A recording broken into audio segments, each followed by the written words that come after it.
Ok? Vocês estão me ouvindo? Ok, professor. Perfeito.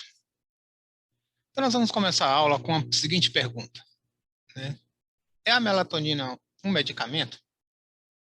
Aqui, estou mostrando aqui um frasco de melatonina, né, de 1 miligrama. Alguém já usou melatonina?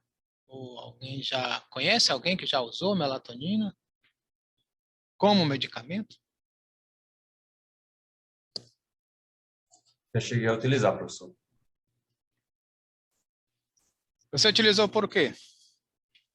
Na época, mais por ser leigo mesmo. Eu tinha 15 anos e eu sempre tive problema com dormir, para dormir, aí disseram que melhorava a minha qualidade de sono, aí eu comecei a usar, só que eu não era instruído, eu acabei utilizando de forma aleatória, sabe? Sei. Tá certo. Perfeito. Mais alguém usou melatonina aqui do grupo? Eu não usei, mas meu namorado usou. Ele dizia que tomava para regular o sono, sabe? Sei. Ele dizia que estava muito irregular e para dar uma regularizada. Certo. Então, nós vamos discutir hoje a aula, nesta aula, né, como o nosso curso aqui, né, é cronobiologia aplicada à saúde, né, o tema da aula é melatonina e essa função circadiana, mas nós vamos além disso, né? Eu vou tentar convencer a vocês que a melatonina é um medicamento, mas antes de convencer isso, eu vou explicar o que é realmente a melatonina. Porque a melatonina, além de ter uma história bastante interessante dentro, né, da fisiologia, dentro da endocrinologia, dentro, né, da medicina, também tem alguns mitos. E eu espero que no final da aula vocês fiquem convencidos de que a melatonina é um medicamento, que existe algumas indicações bastante claras, né, e existe algumas indicações que não estão ainda definidas, né, mas com a grande possibilidade de que elas tenham, né, contribuam, né, com algumas patologias. Então, vejamos. Então, o nosso roteiro da aula, eu vou primeiro comentar um pouco o que é realmente a melatonina como molécula, como é que ela foi descoberta, tal. Falar um pouco sobre a regulação da liberação da melatonina, depois como é que é o mecanismo de ação da melatonina, os seus receptores, tais, as ações, né, ou seja, as respostas, né, à melatonina, tá? Ok? A melatonina como um possível medicamento, em que condições, as características farmacológicas e, por final, né, quando a gente usa a melatonina, né, quando ela já está realmente indicada e quando possivelmente ela tem uma possibilidade de ser indicada, quais são os estudos clínicos e como é que eles estão. Então, quando a gente vai falar da melatonina, que é a melatonina, nós vamos falar que ela é um hormônio, ele é produzido pela pineal. E olha, que interessante. A pineal, a glândula pineal, ela foi, né, tecnicamente descrita, né, primeiro, né, pelo o Galeno. Então, o Galeno, no seu 8º livro, né, anatômico, né, que a gente chama, né, sobre a utilidade da parte dos corpos, ele já descreve a glândula pineal, que vem o nome, né, pineal, né, pinealis, né, que é a pinha, né, que é a fruta, né, do pinheiro, né, por isso que ela tem esse nome. E ele vai chamar, né, o Galeno, na época, ele vai chamar de glândula. Por quê? Porque a pineal, ela tem, né, uma vascularização especial, semelhante, né, hipófise, né, semelhante, né, outras glândulas. Então, por isso que ele vai chamar de glândula. Então, veja, né, lá, né, quase 2.000 anos atrás, né, o Galeno vai dizer que a pineal é uma glândula. Embora a pineal já tinha sido falada, né, já tinha sido descrita, né, por, né, egípcio bem antes. né? Mas como uma glândula, né, somente para o galeno. Depois, né, modernamente, então aqui a gente tem uma descrição, né, o Descartes, né, lá no século, né, 16, 17, que já descreve bastante, né, e vai falar da pineal. Então aqui tem uma imagem, né, veja que aqui é o desenho da pineal, como se fosse, né, um pinus mesmo, né, então o formato dela. Então fica famoso, né, a explicação do Descartes sobre, né, a pineal, para dizer que ela é o centro, né, da alma, né. Está aqui o desenho da pineal. Uma questão interessante para o Descartes é porque, anatomicamente, a pineal está no centro do nosso cérebro humano. E a questão geométrica ela é muito importante. Então, olha, lá em Galeno, 2000 anos atrás, ele descreve como uma glândula. Ninguém conseguiu descobrir para que ela servia. Descartes vai fazer uma proposição dizendo que ela é a sede da alma, porque ninguém encontra a função. Aqui já é uma descrição anatômica mais moderna, lá do século XIX, né? E veja que aqui é um desenho, olha o cerebelo desse cérebro aqui, esse aqui é um desenho, né? Muito bem feito, o córtex, a parte óssea, né? E está aqui a pineal, né? Veja o formato do pínus. Então ela fica realmente bem no centro, né? Se a gente marcar os vários pontos, ela está mais ou menos centralizada. E somente, não veja, lá 2000 anos atrás é descrita a pineal, depois ela é descrita anatomicamente, tem a proposição do Descartes, mas só, né, lá nos anos 50 do século passado, quase 2000 anos depois, em que a pineal é descrita como uma glândula por Galeno, é que este pesquisador, juntamente com seus colaboradores, o Aaron Lennon, ele vai descrever, né, uma substância que vai ser chamada de melatonina. Melatonina, porque vem do lado dos melanócitos, ela já tinha se descrito alguns melanócitos aqui na pele, né, de sapo, né? Então esses melanócitos, né, e essa substância reage, né, com a luz. Mas o que o grupo, né, do Lennon vai descrever é uma substância presente na pineal de vacas. Então, ele consegue descrever essa molécula, e daí isola a molécula e consegue identificar que é essa molécula. Então, olha, quase 2000 anos depois da primeira descrição técnica da melatonina, é que nós vamos ter, né, realmente a descrição da substância que essa glândula produz. E recente, né? Então, tem poucos anos, não tem nem 100 anos que que a melatonina foi descoberta. Na verdade, 60 e poucos anos, né? Então, a pineal, ela está aqui, né? Então, está aqui a localização da pineal. Eu tenho as outras glândulas aqui, como a pituitária. Então, ela é um hormônio. Por quê? Porque ela é produzida aqui, cai na circulação sanguínea e vai agir sobre todo o organismo. Vai agir à distância. Então, a melatonina é um hormônio. O primeiro ponto nosso é esse. E é um hormônio produzido na pineal e derivado, né, do triptofano, né? Porque, na verdade, eu tenho o triptofano, um aminoácido que eu vou ingerir pela alimentação, e aí eu vou fazer o quê? O metabolismo desse aminoácido.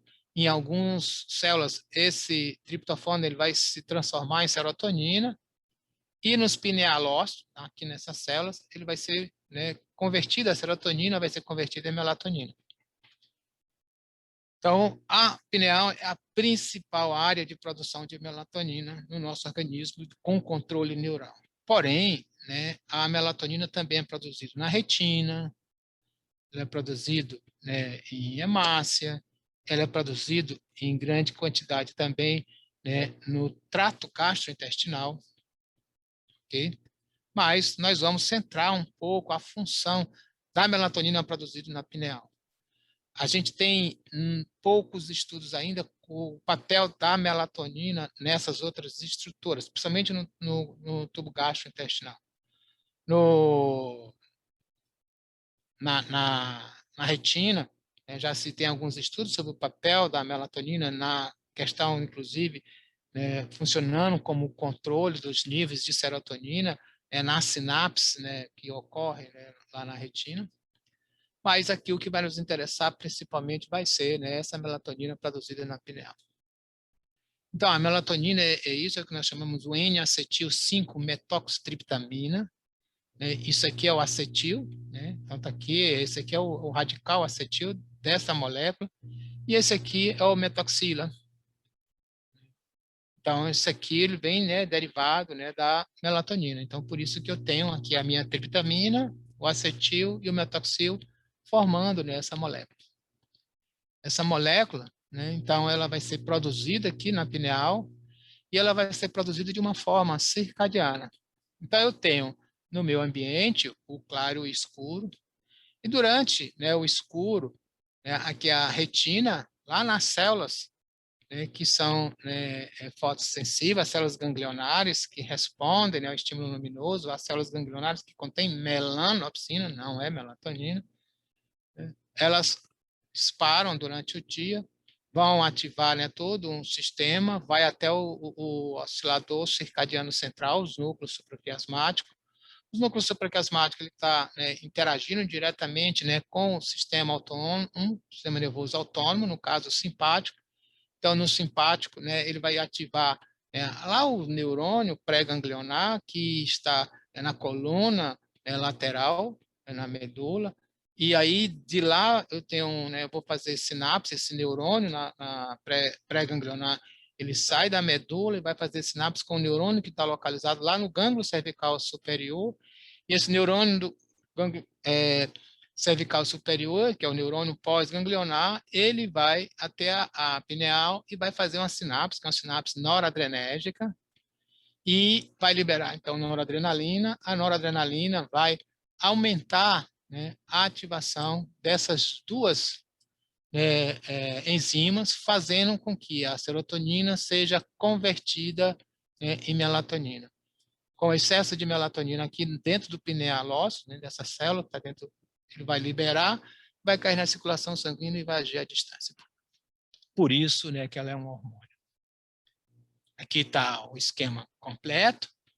Então, tem aqui a retina, então, como são as células ganglionares, né, que contêm melanopsina, então, basicamente, são as células do comprimento próximo do azul, né, se projeta lá para o núcleo supraquiasmático, o núcleo supraquiasmático se projeta para o núcleo paraventricular, né, no hipotálamo, o núcleo paraventricular para, né, o neurônio pré-ganglionar, o neurônio pré-ganglionar para o neurônio pós-ganglionar, aqui no gânglio cervical superior, o neurônio pós-ganglionar para o pinealócito, produz melatonina, cai na circulação.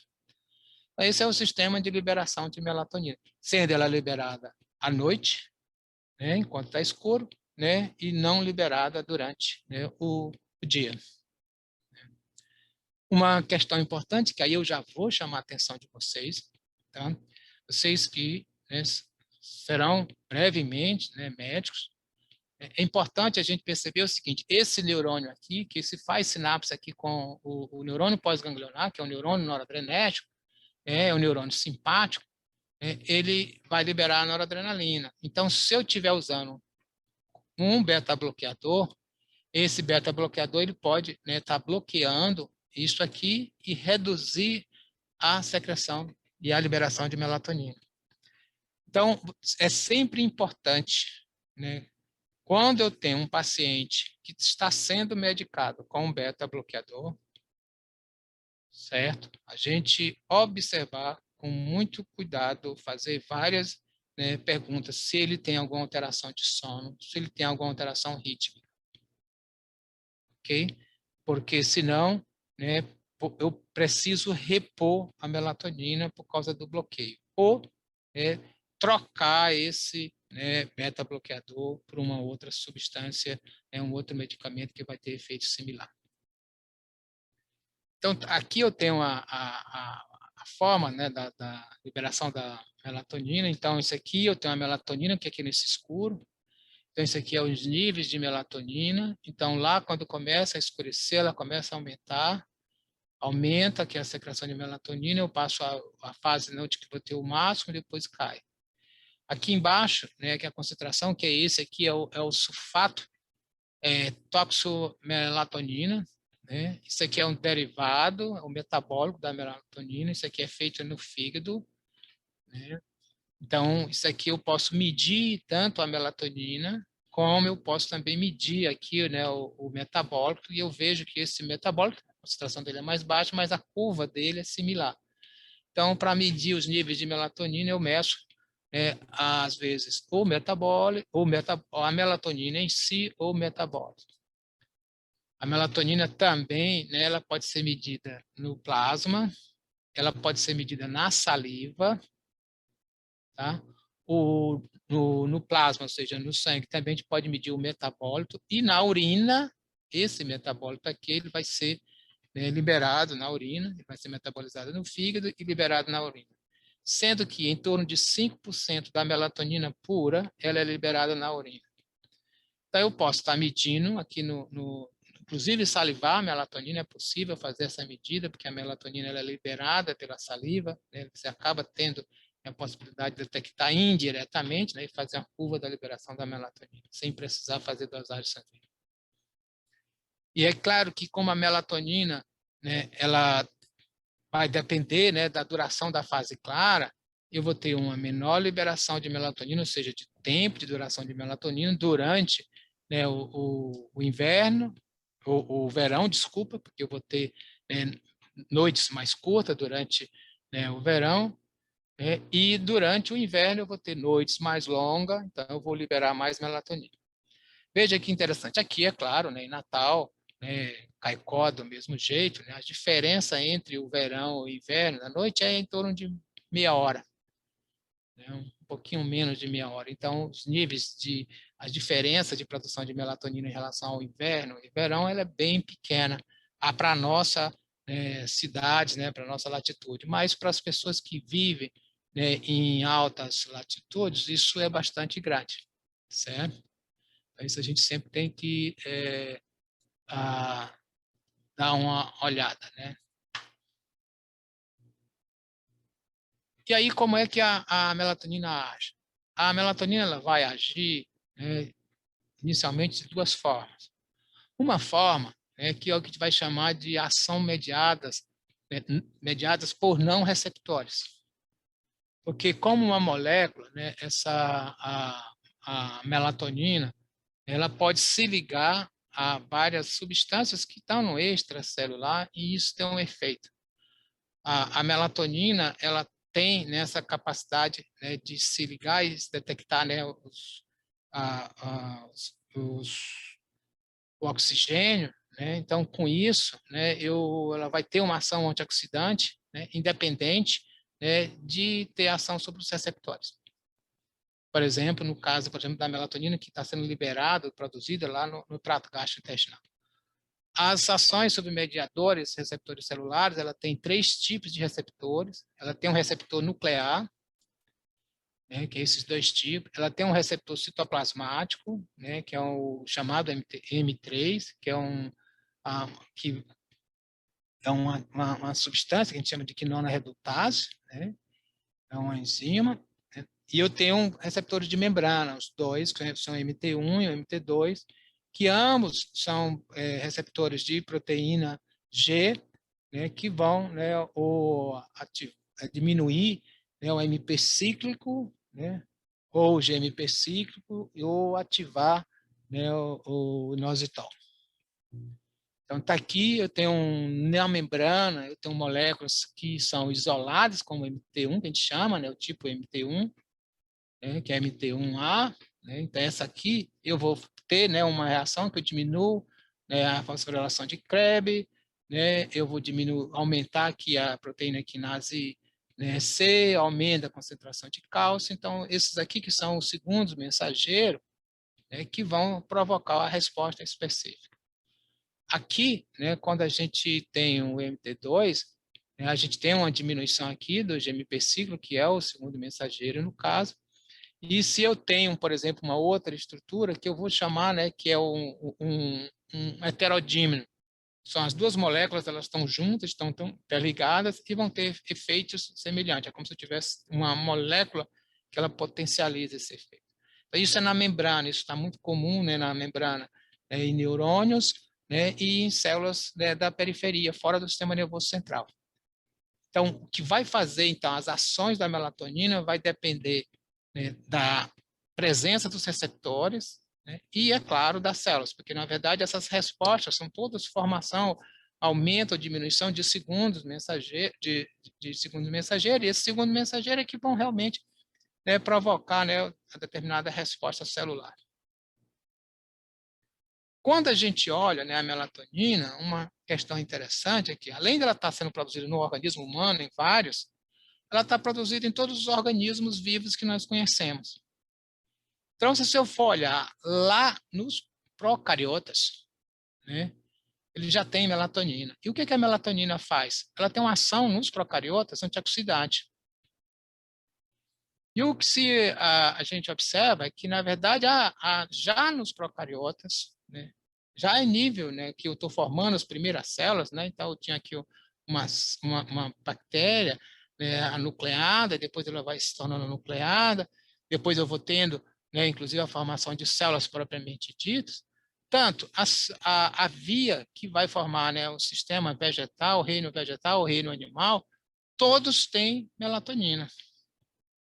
E aí a melatonina vai tendo ações diversas, né? Primeiro, ela tem essa ação antioxidante, porque imagina, nessa época aqui, né, onde eu só tinha procarioto, né, o que é que eu tinha? Eu tinha uma condição, né, que era, né, a quantidade de oxigênio, é a fase que eu tenho um boom, né, de oxigênio, né, na atmosfera terrestre, eu tenho muita, né, temperatura elevada, eu tenho muita radiação, né, principalmente radiação ultravioleta. E aí, dessa ação antioxidante inicialmente para nos procariotas, eles vão adquirindo várias funções. Por exemplo, no reino animal, né, a ação sobre o sistema imune, né, ativação do sistema imune, organização do sistema circadiano, regulação do sono, inclusive, né, anticâncer, que eu vou comentar. Aqui no reino vegetal, né, o crescimento depende, sim, da melatonina, a imunidade vegetal, o sistema circadiano dos vegetais também, né, a melatonina tem uma participação grande. Então, a função inicial da melatonina nos procariotas era exatamente retirar, né, ou seja, eliminar, desintoxicar, né, as bactérias pela formação dos radicais livres, que eram gerados principalmente durante a fotossíntese no metabolismo, né? Então, você tinha um controle desse estresse oxidativo. Então, a melatonina se sugere, né, que se admite que ela surge primeiramente como um antioxidante e eliminador dos radicais livres nas bactérias procariotas fotossensíveis, e daí, né, ela foi adquirindo outras funções ao longo, né, da filogênese. Ok? E quais são as ações, né, da melatonina? Então, eu vou falar de várias ações. Então, a primeira ação que eu vou comentar aqui é a ação no sistema circadiano. Então, o que é que eu tenho, né? Eu tenho o claro e o escuro. Então, durante a fase clara, eu tenho uma inibição da produção de melatonina. Durante a fase escura, eu tenho uma estimulação da melatonina. Então, a glândula pineal, ela produz a melatonina. E a melatonina cai na circulação sanguínea. Quando eu vou olhar, né, os neurônios do núcleo supraquiasmáticos, né, os neurônios lá dos núcleos supraquiasmáticos, lá no hipotálamo, que é o nosso principal oscilador, né, circadiano, o nosso principal relógio biológico, metaforicamente falando, né, eu tenho os receptores, tanto MT1 como MT2. E a ativação desses receptores vai promover aquilo que nós chamamos, né, de avanço ou atraso de fase. Então, vocês lembram, né, quando eu falei, né, da questão do avanço e do atraso de fase, né? Ou seja, o ritmo endógeno ele é diferente de 24 horas, mas ao longo do dia, em decorrência da presença da luz, eu promovo avanço e atraso, e esse ritmo que é um pouquinho maior do que 24 horas, ele fica exatamente 24 horas. Então, a melatonina ela funciona como, né, para o sistema de temporização circadiana, ela amplifica o sinal temporal, ou seja, o claro e o escuro, né, aumentando, né, a potência desse sinal. Isso significa, veja, quando eu estou no inverno, eu tenho uma menor diferença do claro e escuro. Então, eu tenho a maior melatonina, com isso eu consigo, né, ter esse estímulo. Quando eu tenho, por exemplo, também a outra possibilidade é que a melatonina ela vai promover tanto os avanços como os atrasos. A melatonina ela vai ajudar, por exemplo, a ajustar, né, o meu ritmo durante as estações do ano. Para nós, seres humanos, esse efeito não tem tão grande, mas para algumas espécies é fundamental para fazer o processo, por exemplo, de hibernação, as espécies que têm, por exemplo, reprodução sazonais, então a melatonina vai ser fundamental para promover esses avanços, né, no sistema de temporização circadiana. Então, a melatonina ela vai agir no processo de reprodução. Então, eu sei que eu tenho, né, células que serão produtoras do CRH, né? Elas vão serem moduladas pela a melatonina. Então, a melatonina, né, ao se ligar aos seus tipos de receptores, vai promover, né, uma ativação, né, assim, na verdade, ela vai fazer uma facilitação da ação do CRH, e essa facilitação vai acabar aumentando, né, a produção de andrógeno, né? Ou seja, né, atuando, né, facilitando a reprodução. No metabolismo, né, a melatonina, né, ela tem uma função de redução da secreção de melatonina. Então, quando a melatonina, que são os receptores, né, então ela faz uma inibição desse processo da adenilciclase, com isso eu tenho, né, a diminuição da secreção de insulina, o que significa que durante a noite, enquanto nós dormimos, nós temos naturalmente uma redução da secreção de insulina. O que significa é que se eu tiver acordado à noite e exposto à luz, eu vou ter menos melatonina. E se eu tenho menor melatonina, esse efeito de reduzir a secreção da melatonina noturna, ele vai ser reduzido. Com isso, eu acabo elevando a concentração de insulina noturna, e essa elevação da insulina noturna acaba promovendo uma resposta, né, das próprias células com um mecanismo de autorregulação, de invaginação desses receptores para a insulina, e isso estimula, né, que a gente vê, né, uma diminuição da função da própria insulina. Ok? Promovendo, então, o efeito de resistência à insulina, contribuindo, então, com diabetes tipo 2. Eu tenho uma quantidade muito grande, né, de receptores de insulina, melatonina localizados em várias regiões. Aqui eu tenho exatamente essa área aqui, a área onde tem o núcleo supraquiasmático, mas também a área preótica, que é a área que é indutora do sono, né, as áreas aqui da formação reticular, que são áreas indutoras da vigília, que estão, né, tem muitos receptores para melatonina, então estão respondendo para a melatonina.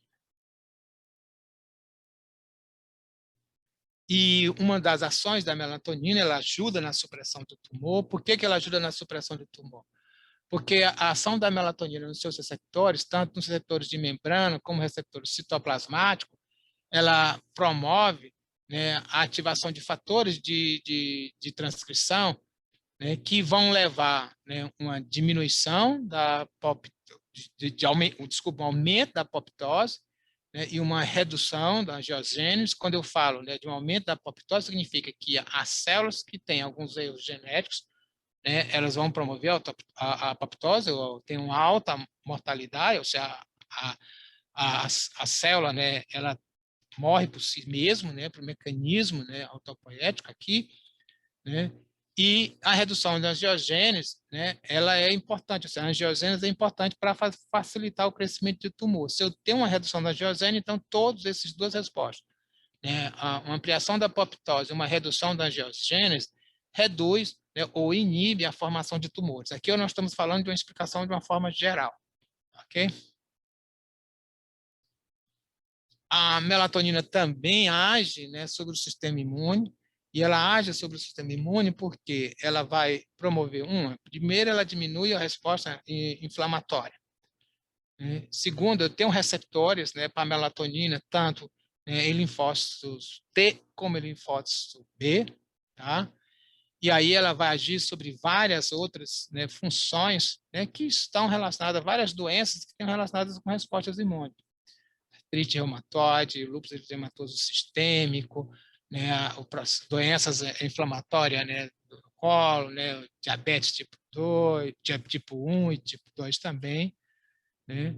E ela tem essa ação antioxidante fundamental, né? Então, aqui eu tenho a melatonina com os vários efeitos, que ela bloqueia esses efeitos todos aqui, né?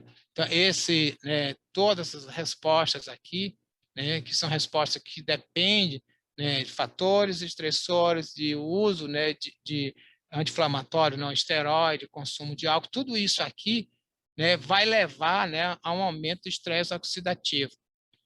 A melatonina inibindo isso reduz a formação do estresse oxidativo. Aqui eu tenho várias condições, né, de patológica, né, ou né, o excesso, né, de atividades que vão gerar, né, ações antioxidantes, né, que a melatonina bloqueia, então eu acabo reduzindo isso.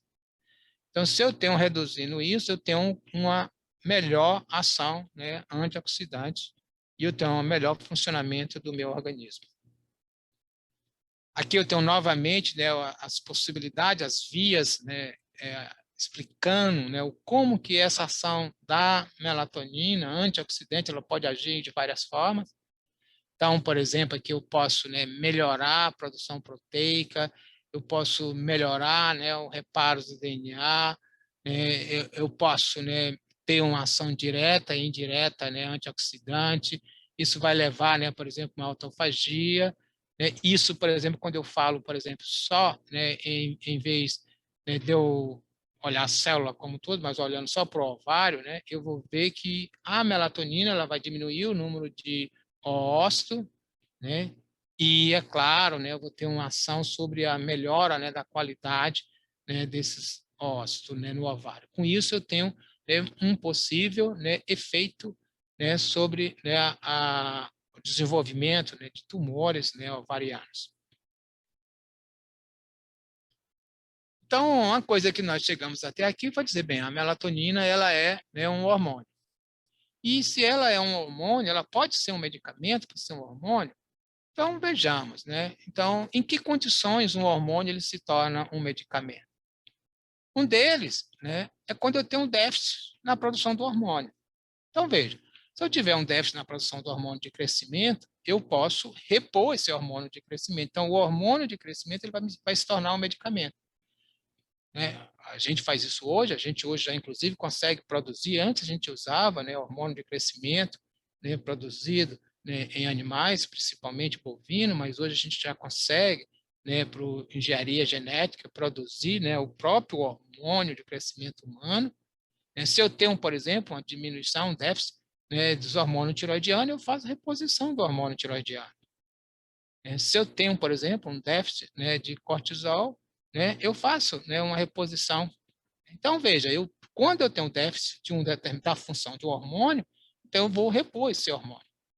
Muitas vezes, por exemplo, eu tenho um tumor, né, na tireoide, né, e esse tumor da tireoide, por exemplo, né, eu preciso retirar a tireoide. Então, eu tiro a tireoide, o indivíduo deixa de produzir a tireoide, eu tirei o câncer, mas eu deixei a tireoide sem funcionar, não existe mais tireoide. Então, eu tenho que repor os hormônios tiroidianos, porque é de um procedimento. Às vezes, né, eu acabo tendo retirado, por exemplo, também da paratireoide. Então, eu vou ter que também repor, né, o hormônio paratireoidiano. Então, eu vou fazer a reposição quando eu tenho um déficit. Então, veja, se eu tenho um tumor na pineal, de um adulto, de um jovem, eu preciso retirar a pineal, né, por causa, né, eu vou fazer a reposição. A outra coisa é quando eu preciso amplificar a ação dos hormônios. Aí sim, né, aqui eu estou fazendo reposição hormonal, né. Nós vimos, por exemplo, que nós vamos mostrar que a melatonina ela cai muito na fase, na terceira idade, então a gente tem que olhar se vale a pena, não vale para cada caso, se vale a pena ou não fazer reposição hormonal. Mas se eu quero amplificar a ação desse hormônio, e a gente faz isso. Imagina, por exemplo, que eu tenho, né, agora no COVID, né, vocês provavelmente já ouviram falar esses dias, né, que uma das possibilidades de quando o paciente é internado, né, para evitar, né, a tempestade, ou seja, para pelo menos reduzir, né, o efeito, né, da resposta inflamatória no paciente com COVID, né, você usa, né, o corticóide. O corticóide é exógeno, né, você usa como medicamento. Dexametasona, você aplica. Por quê? O que é que você está fazendo? Você está amplificando a ação do dexametasona, do corticoide natural que o indivíduo, o nosso cortisol. Só que o cortisol que a gente produz não é suficiente para bloquear. Então, eu faço o efeito exógeno, certo? Às vezes, eu também uso a amplificação do hormônio, mas para inibir o outro, como, por exemplo, com anticoncepcional. Então, eu uso o hormônio, sim, né, tanto, né, para, né, repor, né, bem como para aumentar, às vezes eu tenho necessidade. Então, eu posso fazer isso para uma ação cronobiológica, quando eu quero ajustar, né, o meu sistema circadiano, ou se eu estou usando a melatonina como ação antioxidante ou anti-inflamatória. Então, basicamente, são essas três coisas que nós vamos ver, né, ao longo, né, agora, né, nesses próximos, né, momentos da aula. Então, se a gente tem isso, né, a melatonina, né, ela vai ser usada, né, como reposição hormonal, se ela vai ser usada como medicamento propriamente dito, como é que estão os estudos clínicos, ensaios clínicos? Então, vocês conhecem, né, já o PubMed, né, que é a principal base de dados na área de saúde, né, da National Library dos Estados Unidos, do Instituto Nacional de Saúde dos Estados Unidos, onde tem as principais referências na área de saúde qualificadas, né?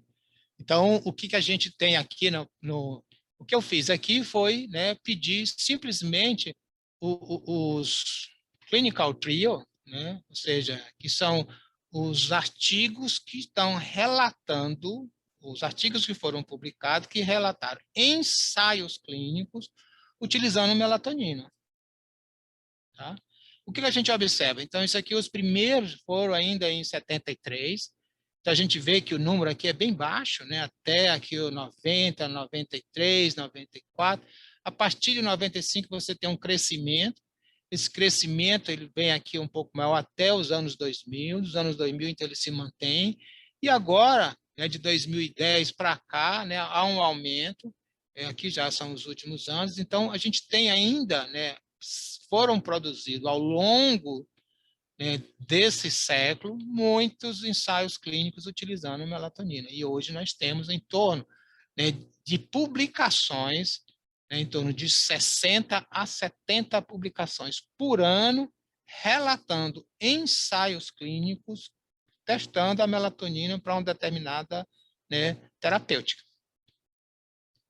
Então, a gente não pode simplesmente chegar, não, tem sido investigados bastante. E vamos ver, né, que investigações são essas e quais são as possibilidades. Mas, para isso, vamos comentar um pouco sobre a administração farmacológica, né? A administração, né, da melatonina, ela pode ser, né, venosa também, mas é pouca utilizada. Por quê? Porque quando ela é utilizada, né, intravenosa, a meia-vida é muito curta, é em torno de meio minuto a 5 minutos. Então, veja que a meia-vida é muito curta da melatonina quando você injeta ela, né, intravenosa. E aí você precisaria injetar uma quantidade muito grande, então você não usa. Então, basicamente, quando você faz, né, uma administração hoje, né, se usa exclusivamente oral, né, e essa administração oral faz com que o pico de concentração plasmática vai ser em torno de 60 minutos, a mais ou menos 1 hora, sendo, né, que esse nível sérico da melatonina, a gente diz que ele é bifásico, tá? Então, ela tem assim uma meia-vida, né, que ela imediatamente ela aumenta, depois cai, aumenta de novo, então ela tem uma meia-vida de 2 a 20 minutos, né? As doses, né, que a melatonina é entre 1 a 5 miligramas. Essa dose aqui, ela faz, né, um pico bastante elevado, se você faz logo após a ingestão, né, essa dosagem aqui de melatonina, ela aumenta entre 10 a 100 vezes o pico fisiológico noturno. Tá? E se você toma essa melatonina, né, então você tomou aqui, ela sobe e ela vai caindo gradualmente, lentamente, né? Então, o que é que ocorre? Aqui, o pico que ela vai ter vai ser em torno de 60 minutos, né? enquanto que, né, a partir de 4, 8 horas, vai depender do sujeito, né? É claro, das condições, né, metabólicas do sujeito, você aqui de 4 a 8 horas, essa dosagem, essa concentração plasmática, ela já volta à concentração anterior. Professor, Diga. tirar uma dúvida, desculpe interromper. Eu Não, fiquei fique à pensando vontade. aqui, eu vou até exemplo do amigo aí no início da aula. Uma pessoa que não tem indícios, no caso dele tinha, né? Mas uma pessoa que não tem indícios de prejuízo no sono e começa a querer usar melatonina. Não corre o risco, pela essa elevação tão grande aí do pico fisiológico, de causar um down regulation não, nos receptores e a pessoa acaba Pode sim. desenvolvendo um problema? Pode sim. Pode. Certo? Então, esse aqui é um problema, né? Embora, né, esse efeito ele depende de altas doses, né, mas a dose ela é bastante grande em relação à dose fisiológica. Veja que você dá um pico de 10 a 100 vezes o pico fisiológico. Então, você eleva muito grande. Embora ela seja metabolizada rápido, mas isso. Então, por isso, né, que não faz sentido a gente chegar e dizer, olha, tem pouco efeito, né, fisiológico, é tóxico, né, os efeitos colaterais são pequenos, são, mas aí eu vou deixar fazer à vontade? Não. Por quê? Porque eu posso fazer isso. Então, tem um sujeito que não tem problemas de melatonina, tem problemas de sono por um outro motivo, né? Aí ele vai tomar melatonina, piora, porque ele bagunça, né? E principalmente porque ele vai, né, bagunçar, não vai saber tomar melatonina e vai piorar, né? E aí ele vai ter a doença de base dele, agora vai ter mais um problema de sono, porque agora ele não vai estar tendo melatonina. Então, assim, a melatonina, né, como, ainda pensando nas características, né, ela é bem tolerada oralmente, né? Os efeitos colaterais, basicamente, dela são, pode provocar sonolência diurna, né, e cefaleia. Né? Cefaleia, quase todos os medicamentos faz isso, mas, né, a sonolência diurna ela é importante, né? Outros efeitos que são relacionados são sintomas depressivos transitórios, mas de baixa intensidade, alguns tremores leves, isso pode provocar, ansiedade também bastante leve, alguns pacientes reclamam de cólicas abdominal, alguns colocam que ficam mais irritável, né? A redução do estado de alerta, né? Um pouco de confusão, náusea, vômito ou hipotensão. Lembrando que como ela é uma meia-vida curta, 35 a 50 minutos, então você tem esses efeitos de duração um pouco, né? Então é mais no início. Mas o que é importante, né, que esses efeitos geralmente eles ocorrem, são relatados, né, quando o paciente toma em horários, né, não recomendáveis da melatonina. Ela tem aqui, eu vou chamar aqui o que eu vou chamar de segurança em adultos, né? Quanto que a melatonina ela pode ser segura, tá? Aqui é a dose letal, né? Então imagine que a gente usa o LD, né? Aqui em rato, né? A gente não tem dose letal em humanos, é claro, né? Mas em rato, né, em oral, a dose letal é de 3.200 miligramas, né? Então, a dose bastante elevada, né? Então, no ser humano, a gente nunca vai chegar a essa dose, né? E no adulto, né? Há evidências que indicam que é provavelmente seguro usar na forma oral, né? Pode usar também para até 2 meses, né? E, é claro, quando usado de forma adequada, né? Algumas evidências indicam que pode ser usado com segurança por via oral até 9 meses em alguns pacientes, né? Principalmente nos pacientes que têm, né, por exemplo, retirada da pineal e ficam sem produção de melatonina e você faz reposição.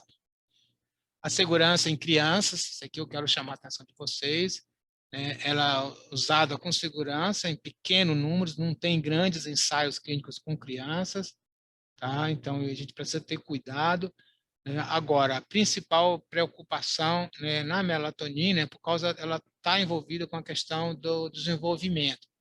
Fisiologicamente, você tem baixa produção de melatonina, ela aumenta, e quando você começa a puberdade, né, ela cai. Então, você usar a melatonina no início da puberdade, você pode atrasar a puberdade. Às vezes, tem relatos de meninas que estão, né, tem a menarca, né, a primeira menstruação, né, começa a usar melatonina, a outra menstruação atrasa e desaparece, né? Não dá continuidade ao ciclo.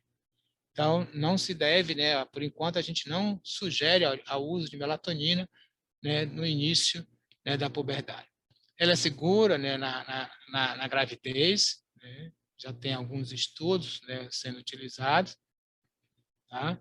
E no caso, né, das pacientes que estão tentando engravidar ou no início da gravidez, né, a gente precisa, né, ter cuidado, né? Durante a lactação, ela não tem, né, nenhum efeito assim já reconhecido, mas como não tem estudos que garanta, né, você acaba não recomendando. E aí, quando, né, usar a melatonina? Então, o que eu vou chamar a atenção aqui é bem na reposição, né? Na reposição, ou seja, é o idoso, drasticamente a gente tem uma redução grande, né, da produção de melatonina no idoso, né? O idoso tolera bem a melatonina, então o idoso que está com baixa produção de melatonina e que está, né, com um ritmo, né, alterado, então eu vou repor, né, melatonina. O indivíduo que tem um tumor da pineal, tá aqui, olha o tamanho desse tumor da pineal, gigantesco, né, e um tumor que não seja funcionando, que não produza, né, mais melatonina, eu vou repor com melatonina, ou se eu fiz, né, a pinealectomia, né, se eu retirei e fiquei sem produção de melatonina, eu vou repor. Então, esses casos são os casos clássicos, né, de uso, né, da melatonina para o aspecto de reposição, certo? Então, o idoso, a gente precisa avaliar bem o quadro dele, se ele tem uma desregulação. Se não, se ele consegue ajustar o ritmo dele por outras coisas, independente da melatonina, não faz sentido, né, eu, né, repor a melatonina para o idoso. E o idoso, a gente precisa ver o seguinte coisa, se o idoso ele está desregulado, né, então imagine, o idoso que não consegue dormir, cada dia está dormindo numa hora, tal, etc. Né? Então, o que eu vou fazer, né, na melatonina, né, é que eu vou repor para ele, na hora que ele ajusta o ritmo, eu deixo, né? Então, eu não preciso dar continuidade da reposição da melatonina, certo? Então, isso, né, está aqui a reposição, né, e é claro, do uso e dos cuidados, né? Então, está aqui os níveis de melatonina ao longo, né, da ontogênese. Então, aumenta aqui durante o desenvolvimento, quando chega, que você atinge o pico máximo no início da puberdade. Aí ele começa a cair. Então, a gente, olha, aqui a gente não deve fazer isso aqui, ó, fazer com que ela aumente mais, porque se ela aumentar mais aqui, se eu repor, se eu der melatonina aqui, né, o que é que eu vou fazer? Eu vou atrasar a puberdade. Então, né, evitar no início da puberdade. E, é claro, aqui, ó, nessa condição aqui, ó, 50, 60, 70 anos, indivíduos, né, que vão produzir pequenas quantidades de melatonina e ficam com distúrbios do sono, com distúrbios do ritmo, aí sim, né, eu posso repor a melatonina aqui. Certo? Mas o idoso, se tiver baixa produção de melatonina, mas se ele fizer atividade física, tiver alimentação regular, isso vai gerar um ritmo e um sono regular, ele não precisa repor a melatonina. Ok?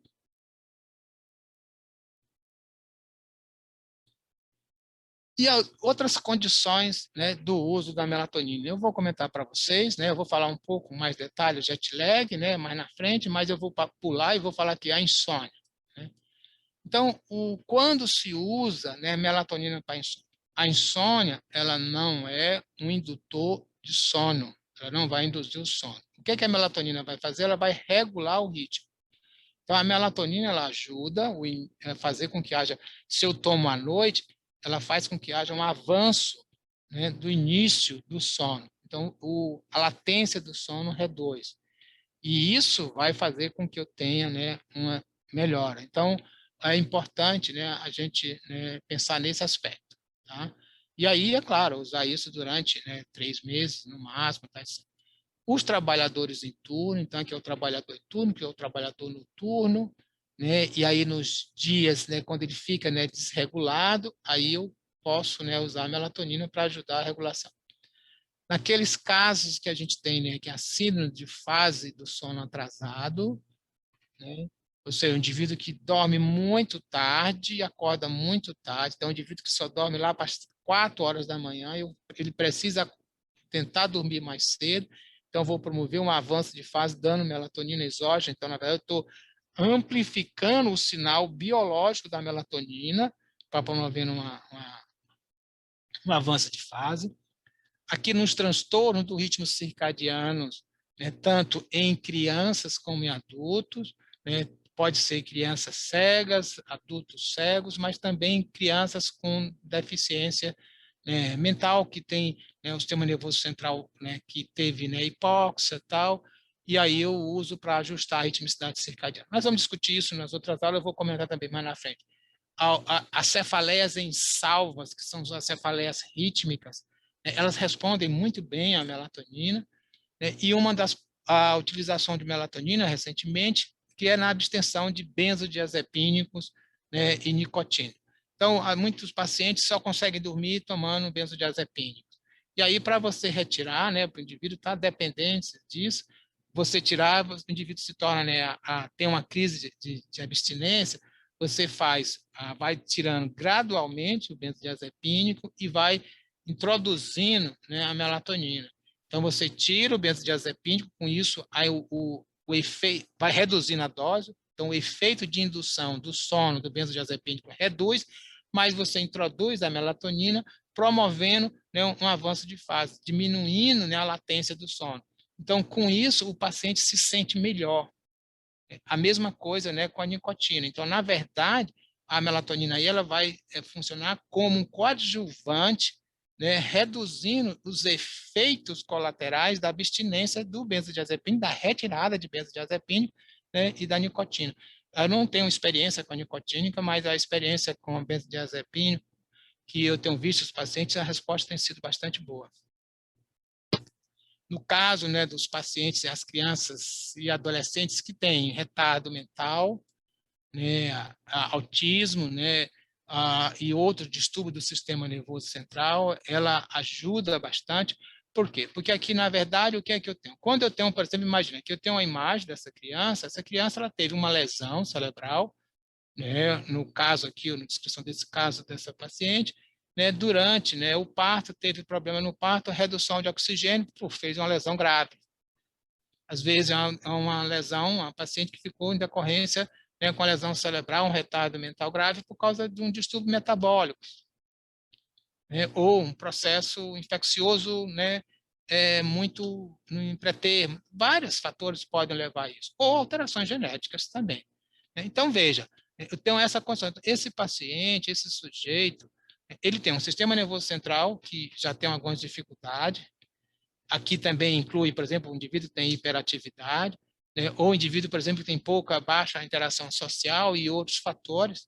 Então, ele dorme mal. Se ele dorme mal, o que significa que ele vai ter, né, a interação diária pior ainda. Então, a melatonina, no caso, ela não vai agir para resolver o problema da doença em si, mas ela vai ajudar a regular o sono, porque aqui eu vou usar a melatonina para amplificar o efeito fisiológico dela, que é regularizar a ritmicidade circadiana, regularizando o sono, melhorando o bem-estar geral do paciente. No caso dos indivíduos cegos, então, alguns pacientes cegos, né, ficam com um padrão de sono que a gente chama ritmo em livre curso. Então, a melatonina ajuda, né? Então, aqui eu vou usar a melatonina para amplificar o sinal fisiológico. Então, eu não tenho o sinal da luz, mas eu uso a melatonina exógena para sinalizar o meu sistema de temporização circadiana como, né, quando é dia e quando é noite, né? Isso aqui é um experimento que foi feito, né? Esse aqui está publicado no New England, né? Acho que no início dos anos 90. São 3 casos, então esse aqui era o indivíduo antes, né, de tomar, são 3 sujeitos cegos. A partir desse dia aqui, esse sujeito começou a tomar melatonina, ele se ajustou o ritmo dele aqui. Esse aqui também começou a tomar aqui, ele ajustou. Aqui ele começou a tomar, aqui ele ajustou.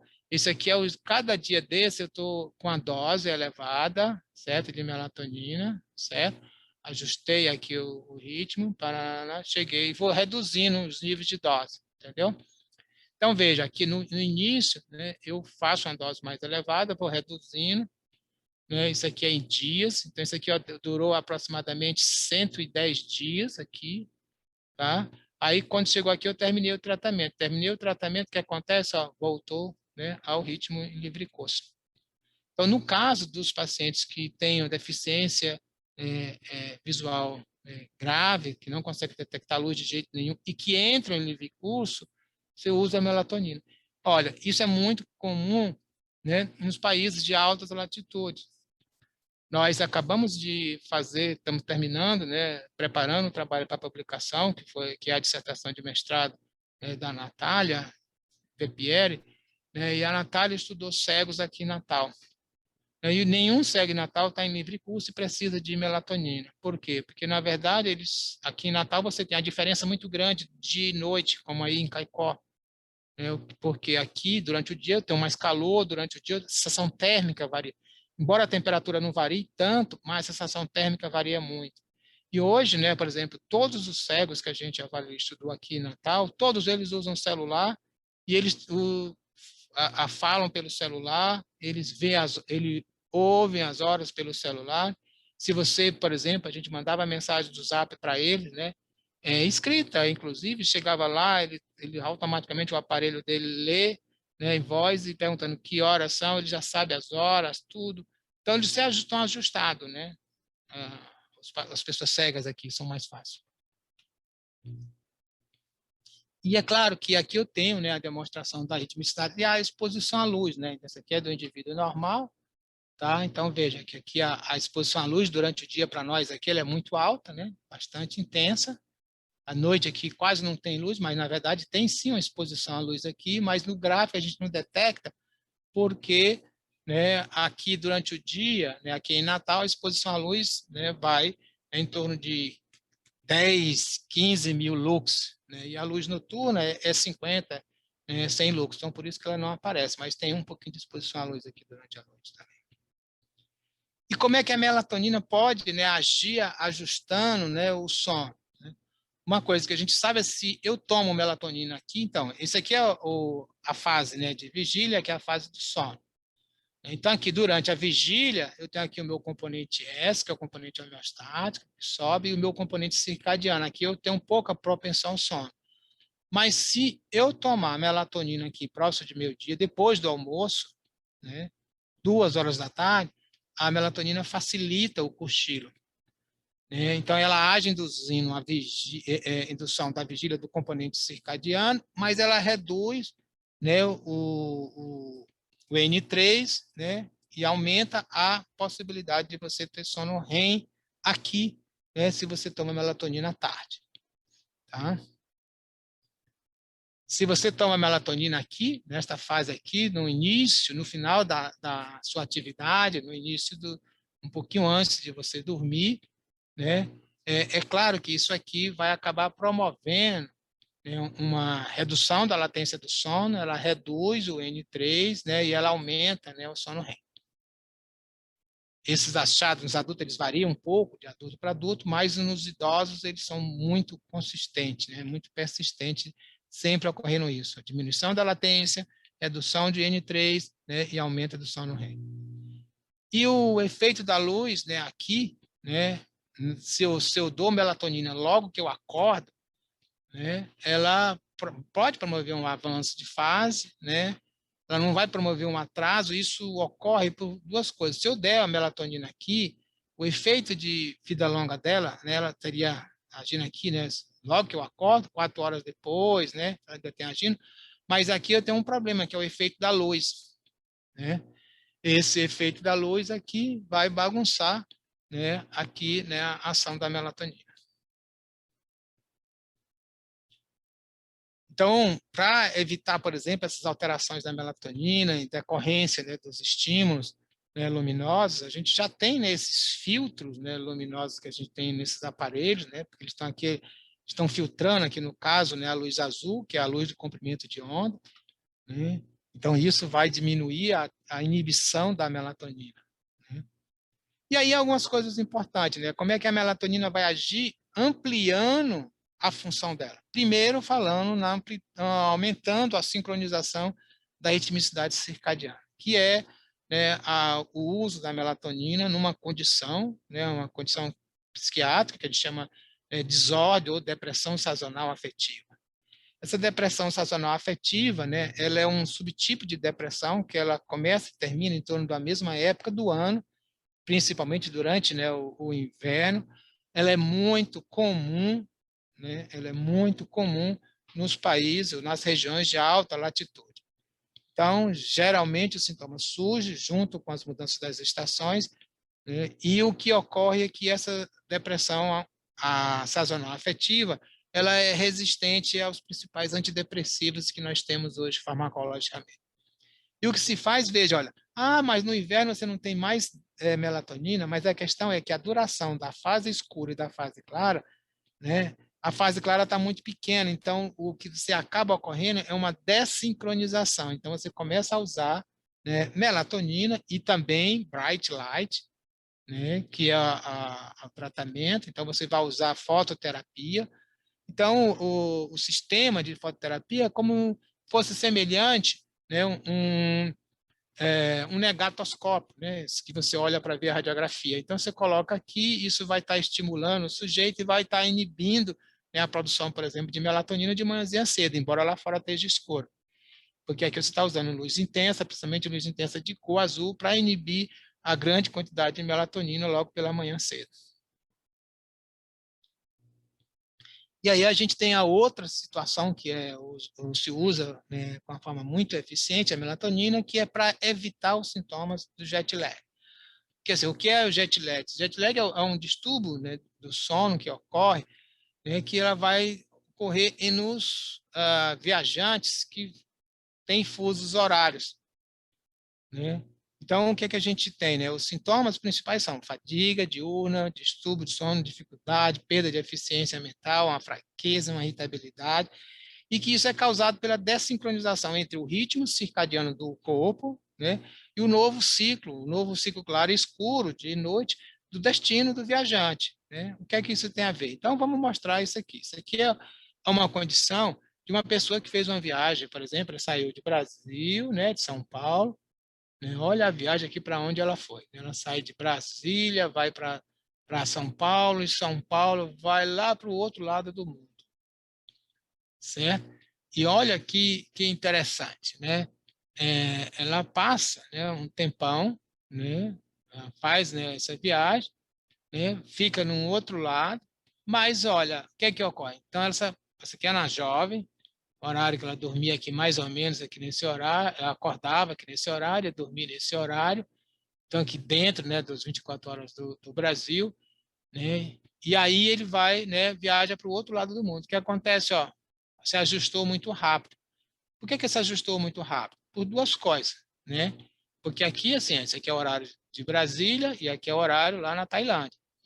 Isso aqui é uma garota jovem, né? Na época ela tinha 25 anos de idade, ela faz uma viagem para a Tailândia, ela vai para turismo, ela vai se divertir, então ela passava o dia na praia, passeando, mergulhando, né, com todas, né, fazendo, né, as suas atividades. Então, veja, ela se ajustou muito rápido. Né? Por quê? Porque é uma pessoa jovem, né, e estava, né, e saiu daqui na época do inverno nosso e foi para o verão lá. Então, tem o fator, ser jovem. 2, né, o ambiente lá era verão, então você tinha alta, né, amplitude, né, dos sinais, certo? Ambientais, né, claro e escuro, lá no destino, certo? E, além disso, ela teve, né, também a participação, né, dos estímulos sociais, principalmente atividade, né, e exposição à luz solar, lá no local, lá na Tailândia, e isso tudo ajudou ela a se ajustar, não precisou tomar melatonina, não teve nada de jet lag. Mas já aqui no caso, né, veja que aqui já foi um paciente que foi tratado, né, com melatonina. Esse paciente aqui, ele saiu aqui de Natal, né, e ele foi para Copenhague. Então, é um empresário, né, ele reclama, ele se questiona que, olha, da última vez que ele foi no ano passado, ele chegou na viagem, ao fazer a viagem, ele passou muito mal, e não teve rendimento que ele achava que devia ter tido, né, em termos, né, econômicos, né? E aí, então, né, o que a gente, né, fez, né, um adulto, né, de 53 anos, fazendo a viagem, Natal lá para Oslo, na Noruega, né? Então, essa viagem, né, ele vai aqui, né, aproximadamente, né, 15 horas, né? Então, ele começa, né, antes de fazer a viagem foi aqui, antes ele já começa o uso da melatonina, 5 miligramas. E aí, o que ele fez, né? Ou seja, 5 dias antes dele viajar, ele tomou um comprimido de 5 miligramas às 20 horas, 4 dias antes, 19, 3 dias antes, 18, 2 dias antes, 17, e 1 dia antes de viajar, 16 horas. Então, ele aqui, ó, aqui o vermelho é o horário que ele está tomando a melatonina. Então, ele começa a ajustar o sono dele já antes da viagem. Aí ele faz a viagem, aqui nesse dia aqui, veja, perdeu o sinal, porque ele entrou para entrar no avião, precisou tirar o aparelho, né, e esqueceu de botar, então ele botou no outro dia, mas veja que aqui, ó, já se ajustou bem rápido. Ao início que ele acorda aqui, né, quase no horário lá. Então, e depois voltou, né, para voltar, né, para cá, ele não precisou tomar facilmente, né, porque o nosso ritmo é maior do que 24 horas. Então, a melatonina ajudou a ele sincronizar e ele não teve, pelo menos ele não relatou nenhum, né, sintomas de mal-estar lá, né, após o destino, lá no destino. O que ele, inclusive, disse que conseguiu, né, interagir bem, né, e fazer boas reuniões e com bons resultados econômicos para ele. Então, o que é que eu tenho, né, da melatonina? Eu tenho a ação delas em vários sistemas, né? Inibições, né, do processo inflamatório, aqui nas citoquinas, né, defesa imune, regulação da ritmicidade circadiana, a promoção do sono, né, defesa antioxidante, algumas propriedades oncoestáticas, efeitos, né, no citoesqueleto, regulação do metabolismo, controle vasomotor, né, e neurogênios. Então, tem diversos efeitos. Esses diversos efeitos são decorrência da ação da melatonina em diversos, né, alvos, né, terapêuticos. E por isso, né, é que é possível você fazer o uso da melatonina em várias coisas. E aí eu vou chamar a atenção de vocês, né, mostrando o seguinte, né? Como é que é a melatonina durante a gravidez? Então, esse aqui é um trabalho, né, agora recente, publicado ainda já esse ano, em que foi feita dosagem, né, de melatonina, né, em mulheres não grávidas, em mulheres no primeiro trimestre, no segundo trimestre e no terceiro trimestre. O que a gente observa, né, que você tem um crescimento da melatonina ao longo da gestação. Então, se a gente tem esse crescimento da melatonina, que é os níveis de melatonina, ao longo da gestação, então, o que a gente pode imaginar? Que ela deve ter algum efeito fisiológico. Um dos efeitos fisiológicos que a gente já pode ver é, ajustar, né, o ciclo sono-vigília tanto, né, da mãe como do bebê, né, que está aqui, né, aqui do feto, né. O que se foi demonstrado é que esse efeito também, eles estudaram, né, em mulheres, né, que tiveram gravidez DAT, e eles fizeram aqui em mulheres que tiveram cesáreas. Então, isso aqui, né, é a cesárea antes de fazer a cesárea, 3 dias antes de fazer a cesárea, os níveis de melatonina aqui é semelhante a esse aqui, tá? Lá, que é a mediana próximo de 500, ok? Então, aqui é semelhante, não tem diferença. Mas logo, 3 dias depois após a cesárea, os níveis de melatonina caem bastante. Né? E quando se vai, né, investigar, né, a presença de melatonina, aqui nas mulheres que tiveram cesárea, esse aqui é os níveis, né, do metabólito da melatonina no tecido placentário.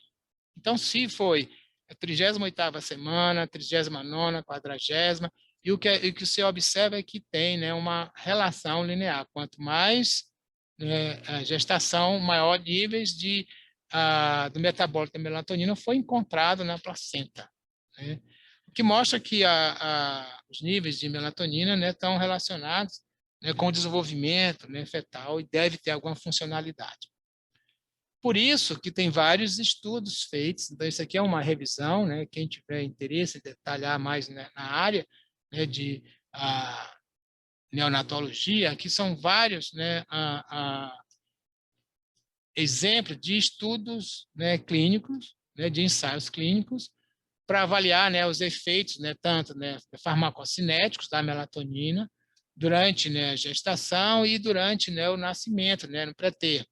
Aqui no caso, aqui o que está escrito aqui são os códigos, né, dos ensaios clínicos, ok? Esse aqui é o código do ensaio clínico, esse aqui é o primeiro autor e o ano, né, que o ensaio clínico foi publicado.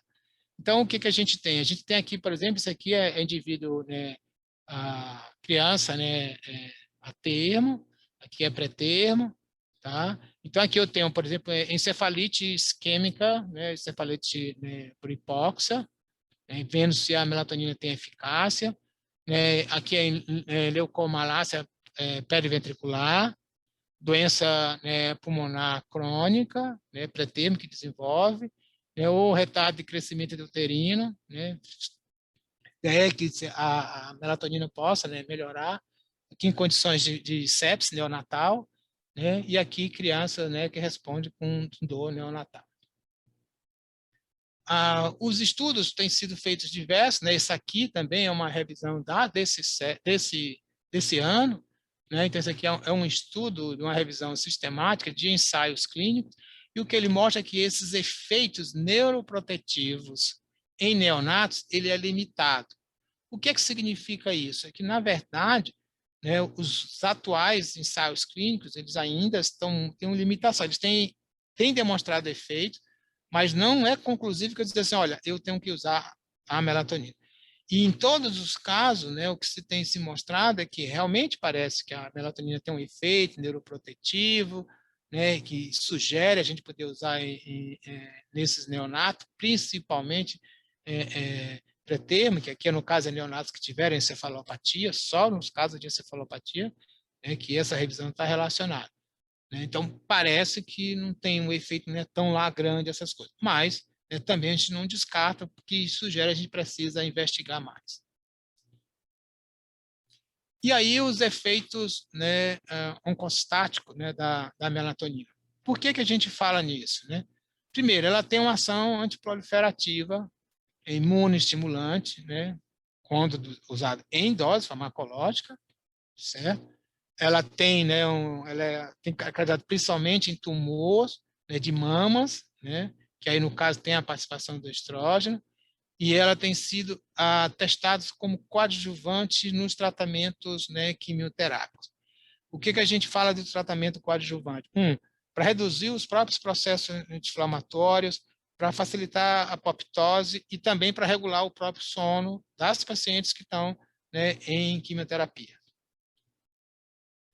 Então, os efeitos oncostáticos em tumores têm sido estudados principalmente, né, em mama. Mama é o que tem sido mais estudado, principalmente por quê? Porque o que se tem identificado aqui, por exemplo, mulheres que, né, trabalham em turno têm 10 vezes, né, maior probabilidade de desenvolver tumores de mama do que as mulheres que não trabalham em turno. Do mesmo jeito com os homens, né, tumores de próstata, carcinoma do ovário também, carcinoma endometrial, melanoma ocular, que é um tumor raro, né, até porque a gente tem melatonina nos olhos, nos hepatomas também, os tumores intestinais, principalmente aqui por causa dos seus efeitos, né, antioxidantes e anti-inflamatórios que tem na mucosa, porque a melatonina na mucosa gástrica, ela tem uma ação protetiva, né, inclusive, né, para a formação dos processos inflamatórios.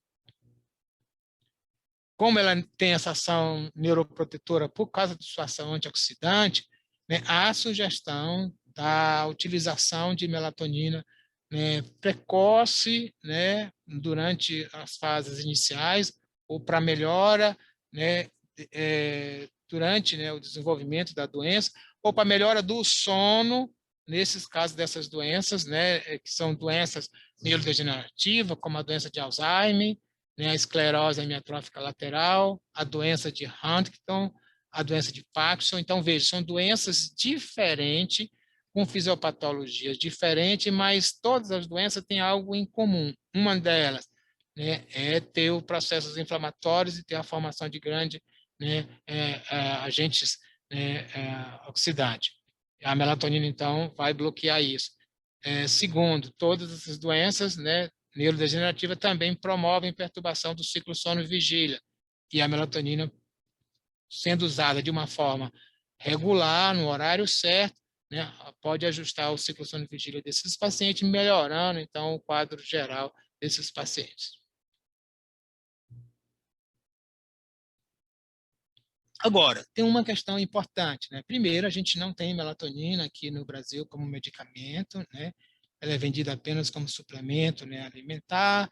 Em alguns casos, ela pode ser importada. A gente não tem produção aqui, né? A não ser com farmácia. A gente precisa ter muito cuidado, porque, né, a gente precisa, como não tem um controle, né, a gente não sabe a qualidade. Então, é importante sempre que for utilizar ou buscar em farmácia de manipulação, ou buscar um portador de qualidade. Esses 3 aqui que eu estou colocando, né, não tenho a promoção de nenhuma deles, aqui eu apenas coloquei como ilustrativo.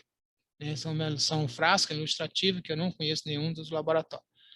Mas o que eu queria chamar a atenção aqui, assim, por que as respostas da melatonina, às vezes a gente vê que ela tem uma grande variabilidade. Quando a gente vai olhar com detalhes, né, os estudos, né, clínicos, ensaios clínicos, há uma variabilidade muito grande, né? Isso se explica por aqui, ó. Tá, eu já comentei isso para vocês na nossa primeira aula, né, da farmacogenômica. Então, na verdade, a melatonina, ela vai acabar sendo metabolizada aqui pelo circuito citocromo P450. Na verdade, ela vai receber, né, um sulfato, né, tá? Ou ela vai ser conjugada, né, com ácido glucurônico ou ácido sulfúrico. Basicamente as 2 coisas, né? Então, isso depende do P450. E nós sabemos que esse sistema de P450, eu tenho, por diferenças genéticas, né, os que nós vamos chamar os metabolizadores intermediários, que vamos botando entre aspas, né, os normais, e temos os metabolizadores lentos e metabolizadores rápidos. Então, aqueles sujeitos que usam melatonina e são metabolizadores rápidos, provavelmente eles não vão ter efeito nenhum. A gente precisa verificar também, se possível, né, como é que esses indivíduos estão se comportando, ou esses indivíduos que são metabolizadores lentos, provavelmente são os indivíduos que podem estar reclamando, né, de alguns efeitos adversos da melatonina. Tá? Então, você pode estar manipulando aí a dosagem, né, conhecendo como é que esses indivíduos em termos, né, do funcionamento do seu sistema de citocromo P450. Tá, então nós vimos bem a melatonina, sabemos que a melatonina é inibida pela luz, né? E aí o que nós estamos chamando a atenção é isso aqui, né? Hoje a nossa vida é essa. As nossas cidades à noite tem muita iluminação. Então essa iluminação, é claro que a gente tem que olhar, né? E principalmente essa iluminação aqui, que é a iluminação que tem comprimentos de ondas curtas, próximo de 480, que são maiores inibidores. Então isso aqui eu estou inibindo a minha melatonina. Se eu estou inibindo a minha melatonina aqui, né, por causa dessa luz, né, eu estou atrasando, eu estou dificultando o início do sono. Então, a gente também tem que pensar nessas condições que hoje são tão naturais, mas que podem ter efeitos. E aí, muitas vezes, a gente precisa, quando o paciente chega para a gente, reclama que não está conseguindo dormir, e você fazer uma boa história sobre os seus hábitos, né, que eles fazem antes da cama, principalmente exposição à luz de comprimento azul, né, é importante para você orientar e ele mudar os seus hábitos, e às vezes ele não precisa de melatonina, só o que ele precisa é deixar de ficar usando o celular, né, na cama antes de dormir. É isso, tá, turma? Então, eu fico agora à disposição de vocês, né, para questões, dúvidas e etc. Professor, o exercício físico, ele melhora essa liberação de melatonina? Aumenta? Ele aumenta por 3 coisas interessantes. Essa pergunta ela é importante, né? Primeiro, né, porque o exercício físico ele vai acabar melhorando a atividade geral do sujeito, a circulação, tal. Então, é claro, a pineal vai funcionar de uma forma melhor, certo? A distribuição da melatonina vai ser melhor, tal. Você não vai ter estase, né, etc. Então, essa é uma questão que o exercício físico acaba melhorando de uma forma geral por causa disso. Mas o segundo é porque quando você faz o exercício físico, geralmente você está fazendo o exercício físico num ambiente, né, ou ambiente externo, ou quando é um ambiente fechado, mas com iluminação. Essas duas coisas, né, a atividade física e a exposição à luz, que você está fazendo exercício físico durante o dia, vai promover o ajuste do seu ritmo. Se você promove o ajuste do seu ritmo, lembre que quem controla a liberação de melatonina é o núcleo supraquiasmático. E aí o núcleo supraquiasmático, né, ele vai controlar a liberação de melatonina, a melatonina vai agir sobre o núcleo supraquiasmático, ajustando e aumentando a amplitude da saída do núcleo supraquiasmático, que vai melhorar a liberação de melatonina, e isso gera, né, uma reação em cascata, e eu tenho mais produção, né, de melatonina. Tá? Então, eu tenho esses dois efeitos, o efeito da atividade física geral, o efeito da atividade física sobre, né, o sistema circadiano, e aí promovendo, né, a regulação, e o terceiro efeito que é importante, porque a melatonina, ela depende, né, do triptofano. O triptofano vem da nossa dieta, né, e a gente come mais e come melhor se a gente faz atividade física. Então, se eu não tiver uma boa dieta de triptofano, eu não vou ter condição de produzir melatonina. Eu vou ter baixos níveis, né, de triptofano, baixo nível de serotonina e baixo nível de melatonina, porque eu não consigo ter a produção endógena. O triptofano tem que vir da dieta. Tá? Então, esses três fatores em conjunto, fazendo atividade física, direta e indiretamente, né, ele melhora, né, a produção de melatonina.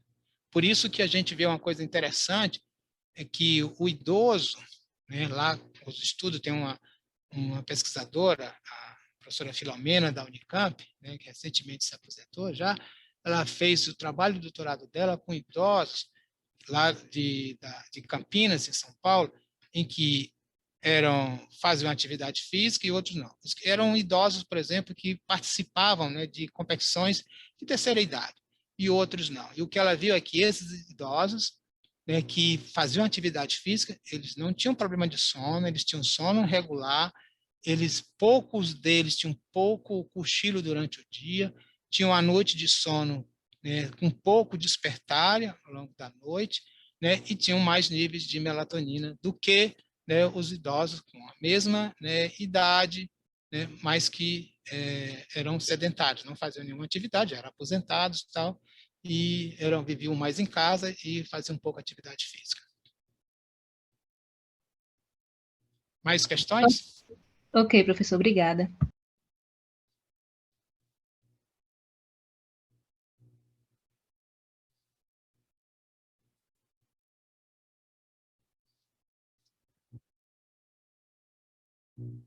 Mais alguma questão, comentário?